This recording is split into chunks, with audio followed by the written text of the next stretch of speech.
High guess আসসালামু আলাইকুম।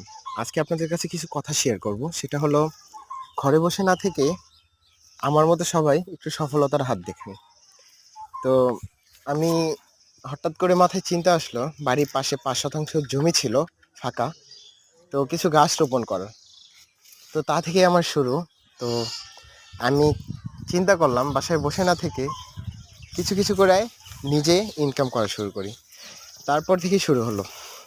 আমি একটা করে গাছ লাগিয়ে প্রায় এখন ৩৫০-র উপরে গাছ আমার বাগানে রয়েছে। আম গাছ, জাম গাছ, লিচু গাছ, কাঁঠাল গাছ থেকে শুরু করে সকল ধরনের গাছ আমি রোপণ করেছি। তার ভিতরে আমগুলো এখন আমের সিজনে আম রয়েছে। এই আমগুলো প্রায় ১ থেকে ১.৫ কেজি ওজনের।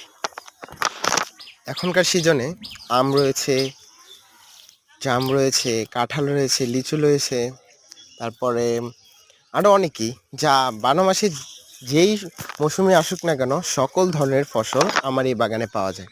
তো আমার জন্য দোয়া করবেন যাতে আমি আরও অনেক বড় হতে পারি এবং নতুন গাছ লাগিয়ে আপনাদেরকে দেখাইতে পারি। পরবর্তী ধাপে আপনাদেরকে দেখাবো কিভাবে আমার মতো এই গাছগুলা ১২ মাসে ফল খেতে পারেন। ভালো থাকবেন। আল্লাহ হাফেজ।